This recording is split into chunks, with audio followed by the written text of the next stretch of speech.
Hi guys, welcome back to my channel. I haven't recorded I haven't recorded much for this channel at all, so I just wanted to say hi. This is for all signs. Let's just pick some, some tarot cards, some oracles.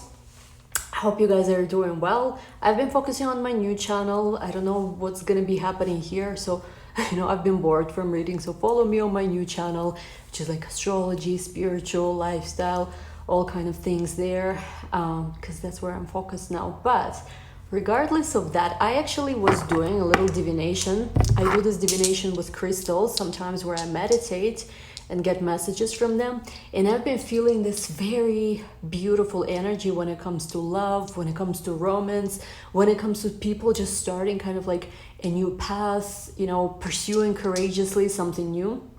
And I've been seeing, actually it's interesting, in this crystal specifically, like flowers, spring renewal, kind of like Central Park cherry blossoms type of thing, and also like a couple kissing. So this was like a message for me when I was meditating on the crystal, that a lot of new romance is going to be coming together in the months of April, May, pretty much the spring vibe. So let's take a look. This is for all signs. It's not sign specific. Let's just take a look what's going to be coming, because I feel this very, very high vibe energy wanting to share with you guys. Let's see. Look at this. We have here pleasure, and it's interesting. Interesting because the energy I've been getting is like people starting to enjoy themselves more, people starting to bloom, to like really feel this like attraction towards others. Like, I'm seeing this energy here where someone been like stuck indoors, most of us, right, were to some degree stuck indoors for so long in this winter and boredom, and suddenly we are breaking free, we are coming out, somebody's coming out maybe too, we are coming to freedom, we are starting to express ourselves, we no longer fear or are scared how other people's responses to us are going to be, we're no longer scared of rejection so much. We are just here, we want to, whatever we do, we want to enjoy that, we want to like share this happy energy with others. So really nice. And sorry, my corset is like not the best thing for this video, but whatever, too late to change. Let's see what else. It's Friday. Oh, and look at this sovereignty, because what I see also here for a lot of people, like I see that you took your power back. So maybe you said goodbye to unhealthy relationship, some kind of job where you were not acknowledged, overlooked.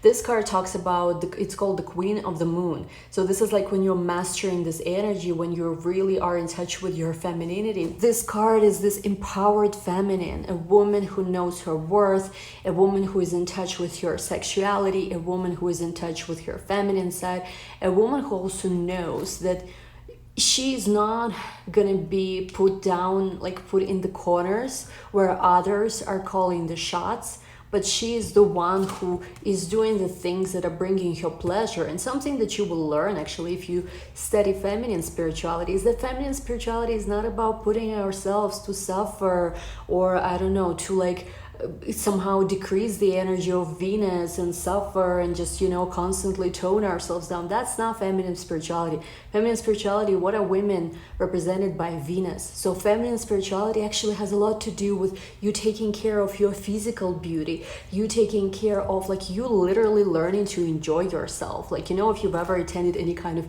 geisha seminars or any kind of sexual healing seminars, there is this whole like study of how to always basically enjoy yourself, have pleasure each time you engage in some kind of intimate activity. And like for some people, for some women, when they deny themselves of that, they start draining themselves, they start aging, they start like giving their power away, and that creates further down issues in career, that creates further down issues with relationships. When a feminine energy loses a touch with her sensuality, with her self-worth, she starts attracting situations which continue devaluing her. She becomes, instead of a princess, instead of a goddess, a Venus, a goddess to who everyone comes with some kind of offering, like flowers, gifts, like altar dedications. Instead of that, she becomes this working horse, or she becomes this one who is constantly overlooked. We don't want to do this. And usually if you find yourself in a situation where people devalue you, where people like do not care about you, where you are rejected in love or overlooked in career. It has to do with you, first of all, disconnecting from what brings you pleasure, you not really enjoying what you're doing,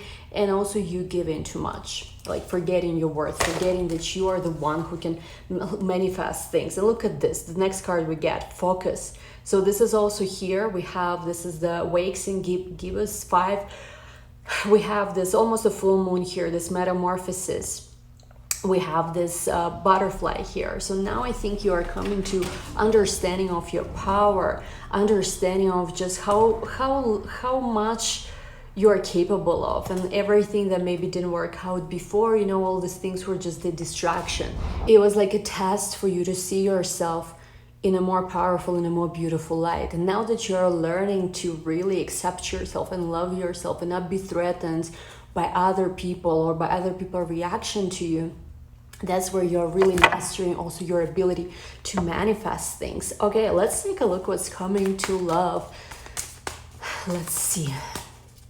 Beautiful things are coming. I already know this, but we use cards to understand like the energy. I always teach my private students how the cards also should never override your intuition. Cards are tools.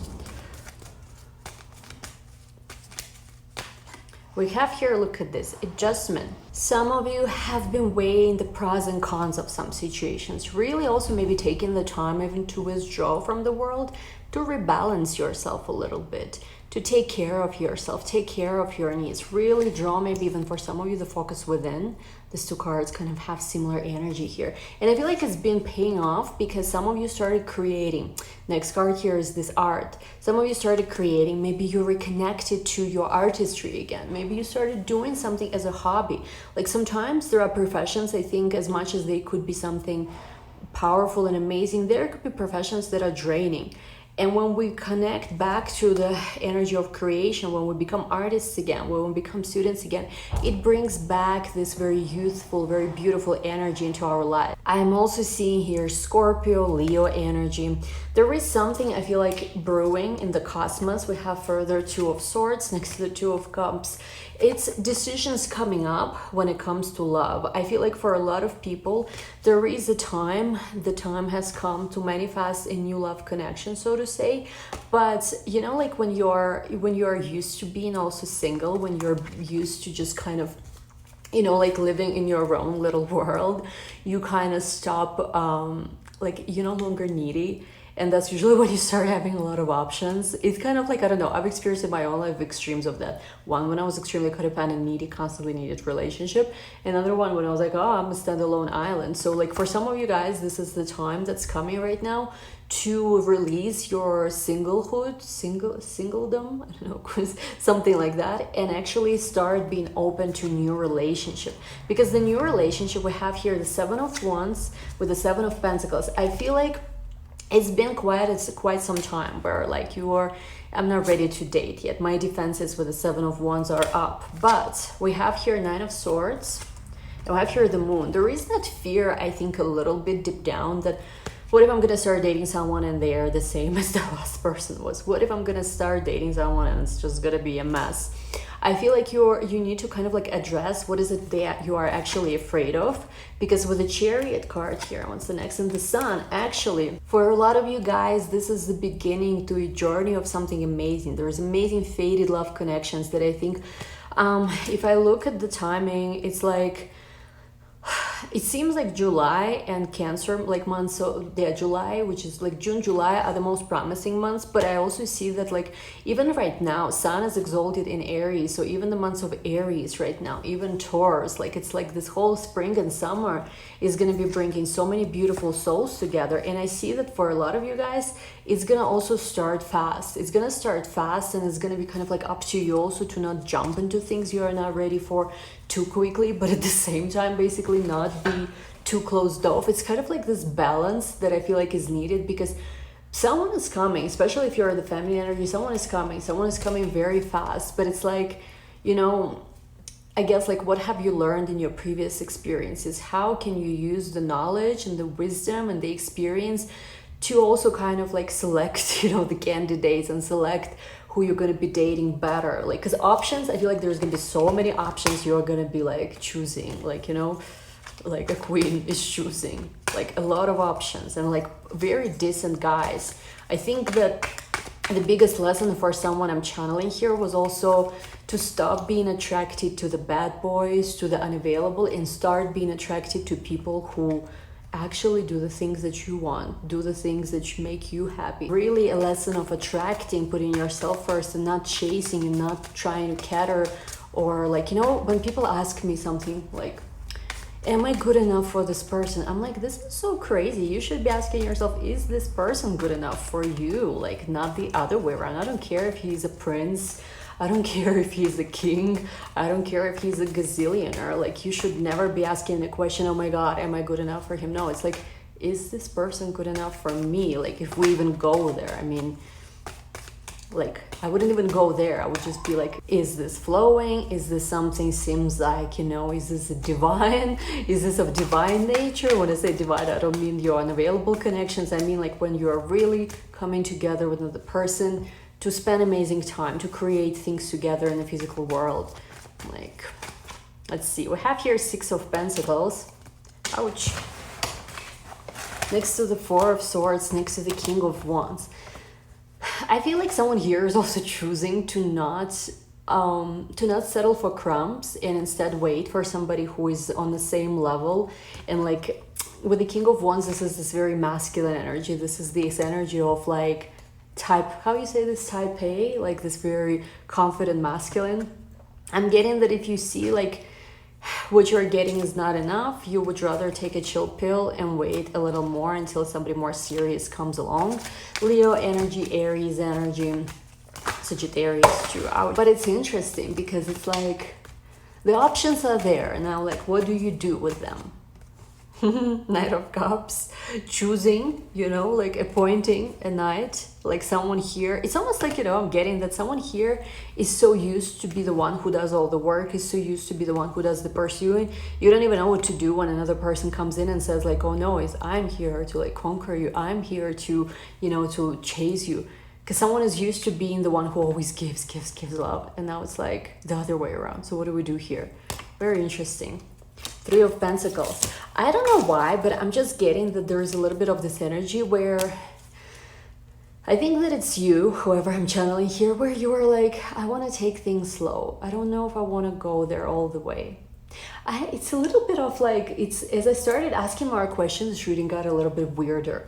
I got a very clear vision when I was channeling this, however, that it's like a merging of 2 souls, a new connection which makes you feel so alive and so happy coming up, like a person who knows how to enjoy life, a person who is like a soulmate but not your kind of soulmate, makes you cry, you know, like have wrinkles early, the kind of soulmate that comes in and just like, you know, just sweeps you off your feet. And it's almost like you're pinching yourself every moment where you're like, I cannot believe this is real, this is so amazing. Someone has a birthday also I'm seeing here coming up. Yeah, like the signs that I'm seeing here especially is this entire Aries, Taurus, Gemini, Cancer, Leo, especially strongly. Not to say you could not have like a different sign, but it's like, I feel like it's like this moment here. Do we go into this or not? And you know what it is? I think that for a lot of you, it's even an energetic choice where you are standing, the visual that you're showing me is like you're standing in front of this big door and you're kind of like asking yourself, am I ready to walk through this door or not? Am I going through this door or am I not? Like there's that kind of energy. And it's like, go through the door. I think amazing things are waiting you guys there. Let's see what else. 4 of Pentacles, but that's the thing, that's the energy of whoever also I'm channeling. It's like you're right in front of this very big door to finally, you know, connect with someone and open up. But it's like whether you are like, oh no, I need to focus on my money, finances now, or whether you're holding back. I feel like you guys are the ones who are holding back. And guess what? Queen of Swords at the bottom. Because it's like you are used to this energy. Sometimes I feel like you think you are not in the Queen of Swords energy, but it's kind of like where you don't even notice sometimes how you give off a little bit of a vibe where you're like very hard to approach. So you have to kind of, for those of you who are ready, of course, to manifest a new energy, you have to kind of work on, I'm not saying being softer, but like making sure that you like don't completely alienate everyone. Because with the Magician and the Star, the time for manifestation of something has come. It's something you've been manifesting a long time, a long coming. Like the Star for me also has to do with eclipses we're going to be having in May. Doesn't matter what sign. I feel like for each person who is like listening to this message here, May 26 eclipse is going to be very major timing. And it's like the things you've been working for, the things you've been patiently waiting for are here now. So what is it you want to do? Ask yourself, what is it you want? Let's take your Divine Feminine card and we'll take this to the extended to take a look more. Whenever I'm doing all signs, the energy gets a little bit crazy, but whoever is resonating, like the Sacred Feminine, I don't want to call, I think another channel has a Divine Feminine, but this is for a feminine energy, basically, reading. We have here Green Tara. My soul informs my every step. I do what my heart compels me to do. So connecting to this energy where you know that, you know, everything you do, like your soul is going to show you the way, not being scared. Connecting also for some of you maybe to this goddess, Green Tara, could be something that highly auspicious. And look at this, the bottom, I've never seen this card before. It's actually Shekhinah, which is like, it's actually, this is coming from Judaism, Divine Feminine aspect of Creator. At the center of everything there is light, and I am that light. I've never seen this card before. So very empowered feminine energy. I think watching this video, I think also the feminine energy is especially rising now. Venus was exalted in Pisces for a while. Venus is now in the sign of Aries, which is not the strongest placement, but it's going through some very interesting twists and turns. And Venus is also going to be becoming visible in the months of April too. So there's something here where feminine energy is rising, manifestation of a feminine energy is rising. Especially as a feminine energy, you right now have immense power to manifest things. So make a wish, think of who you want, like the kind of partner you want. When we're manifesting, we are not thinking of a specific person as well. Like it doesn't work like that. Think of maybe you want a guy who will be like, or a man who will be very like successful and very, I don't know, maybe you like masculine types, or maybe you like people who are a little bit more, I don't know, simple. I'm not sure what's the opposite of that. Anyway, let's take this to the extended to see how can you manifest your blessings more. Thank you guys so much for watching. I'll see you in the extended. And don't forget to check out my new channel, because that's where my focus is now. I don't upload here so much anymore. Only when I feel like doing a reading. But on the new channel, there's astrology, Kabbalah, manifestation, some lifestyle videos. It's gonna be super fun. So follow me there. And those who are joining the extended, link down below. Love you all. See you soon. Bye.